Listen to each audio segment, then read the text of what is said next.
Mathematics first year की book में से जो यूनिट नंबर 6 है उसका एक इंतहाई अहम क्वेश्चन समझते हैं। और ये वो क्वेश्चन है जो बोर्ड इम्तिहान में पूछा भी जाता है।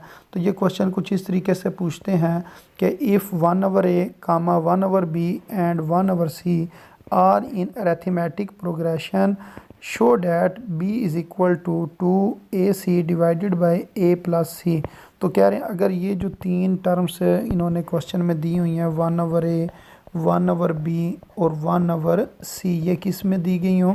अरेथमेटिक प्रोग्रेशन में अगर ये हों। अरेथमेटिक प्रोग्रेशन ये होती है कि जिनका कॉमन डिफरेंस सेम होता है, कि मसलन इसमें से इसको अगर माइनस करें और इसमें से इसको माइनस करें तो जो आंसर हमारे पास आए वो सेम आना चाहिए। तो ऐसी जो टर्म होती है उसको हम क्या कहते हैं? अरेथमेटिक प्रोग्रेशन कहते हैं। तो वो कह रहे हैं अगर ये तीनों टर्म्स अरेथमेटिक प्रोग्रेशन के अंदर ये दी गई हों तो फिर आपने ये प्रूव करना है कि जो b है वो इस चीज़ के बराबर होता है। तो इस क्वेश्चन को किस तरीके से सॉल्व करेंगे?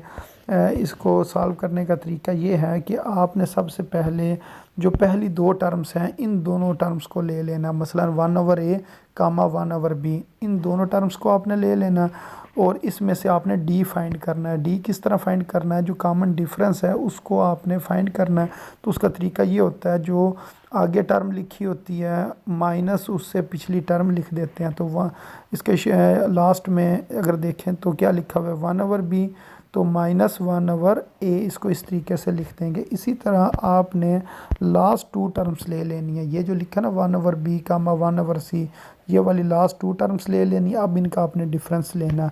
तो इनका आप डिफरेंस किस तरीके से लेंगे? आप लिखेंगे ये जो लास्ट में टर्म लिखी हुई है 1/c, इसको पहले लिखा, फिर ये माइनस लिखा, डिफरेंस लेते वक्त माइनस लिखते हैं, और फिर ये 1/b को आपने इसके बाद में लिख लिया। तो इस तरीके से ये दो हमने d की जो वैल्यूज़ हैं वो हमने फाइंड कर ली हैं। एक ये d की वैल्यू है और एक ये d की वैल्यू है। जो पहली d की वैल्यू उसको इक्वेशन नंबर 1 का नाम दे दिया, दूसरी d की वैल्यू को इक्वेशन नंबर 2 का नाम दे दिया। अब हमने तो b की वैल्यू निकालनी है, जैसे कि उन्होंने क्वेश्चन में कहा जी प्रूव करें कि b जो है वो किस चीज़ के बराबर है। जी ये जिस तरह इस जगह पर आपको नज़र आ रहा है कि उन्होंने कहा b जो है वो बराबर है 2ac divided by a plus c के बराबर है।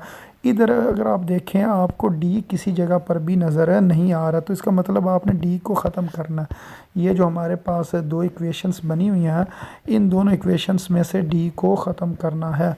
तो इन दोनों d को ख़त्म करने का, ये वाला d और ये वाला d ख़त्म करने का ये तरीका है कि आप इन दोनों इक्वेशंस को सब्ट्रैक्ट करें। किस तरह सब्ट्रैक्ट करें? आप कहना है ये जो इक्वेशन नंबर 2 है इसको हम माइनस करते हैं। किस में से माइनस करते हैं? इक्वेशन नंबर 1 में से माइनस करते हैं। तो इक्वेशन नंबर 1 को आप पहले लिखें, मतलब ये d बराबर है 1/b माइनस 1/a, ये वाली जो है ये आपने इस जगह पर लिख दी। फिर इसके बाद आपने जो इक्वेशन नंबर 2 है उसको लिखना है। ये इक्वेशन नंबर 2 की वैल्यू आपने लिख दी, ये जो इस जगह पर लिखी हुई है, तो ये इस जगह पर लिखी और बीच में आपने क्या करना है जी? माइनस जो है वो लगा लेना, जैसा कि इस जगह पर और इस जगह पर आपने माइनस लगा दिया। अब अगर हम देखें ये वाला d और ये वाला d ये दोनों कैंसिल हो जाएंगे, तो इस जगह पर क्या बचेगा? 0 बचेगा। और ये जो माइनस है इसने ब्रैकेट के अंदर वाला जो साइन है वो चेंज कर देना, तो ये माइनस किस में चेंज हो जाएगा? प्लस में चेंज हो जाएगा।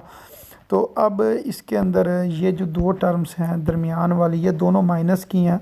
ये दोनों टर्म्स इक्वेशन की दूसरी तरफ चली जाएंगी इस जगह पर, और इधर आकर ये क्या हो जाएंगी? प्लस की हो जाएंगी। और बाकी 1/b ये इस जगह पर आ जाएगा। अब आपने एलसीएम लेना है। तो एलसीएम किस तरह लेना है? इन दोनों के नीचे b भी लिखा हुआ है, तो एलसीएम क्या आएगा? b और ऊपर वाली टर्म्स ऐड हो जाएंगी 1 + 1। तो 1 + 1 कितना हो गया? 2 डिवाइडेड बाई b। तो ये हमने इस साइड का एलसीएम लेकर जब इसको सॉल्व किया तो हमारे पास 2 डिवाइडेड बाई b आंसर आ गया। अब हमने दूसरी साइड पर एलसीएम लेना है। a और c का जो एलसीएम है वो ac है। अब आपने इस c को 1 से मल्टीप्लाई करना और इस a को 1 के साथ मल्टीप्लाई करना, तो ये आ जाएगा c + a। ऊपर c + a आ गया, नीचे क्या आ गया? ac। अब आपने क्रॉस मल्टीप्लाई करना है। मसलन ये जो इसके नीचे b लिखा हुआ है इसको इधर ले आएँ और ये वाली टर्म ऊपर ले जाएं। तो अब बी को अंदर मल्टीप्लाई नहीं आपने करना है, सिर्फ इस साइड पर ऊपर ले लाकर इसको इस जगह पर छोड़ देना है। ये जो साथ लिखा हुआ ना ए प्लस सी, इसने दूसरी तरफ आकर नीचे आकर डिवाइड हो जाना है इस जगह पर। तो ये बी हमारे पास किसके बराबर आ जाएगा, ये हमारे पास आ जाएगा 2ac divided by c plus a. तो यही चीज़ हमने इसकी फाइंड करनी थी, जो उन्होंने क्वेश्चन में कहा था कि इसको प्रूव करें कि बी जो है वो किसके बराबर है, 2ac divided by c plus a के बराबर है। तो उम्मीद है आपको इस क्वेश्चन की भी समझ आ गई होगी। तो अपनी दुआ में याद रखें। अस्सलाम वालेकुम वरहमतुल्लाहि वबरकातुहू।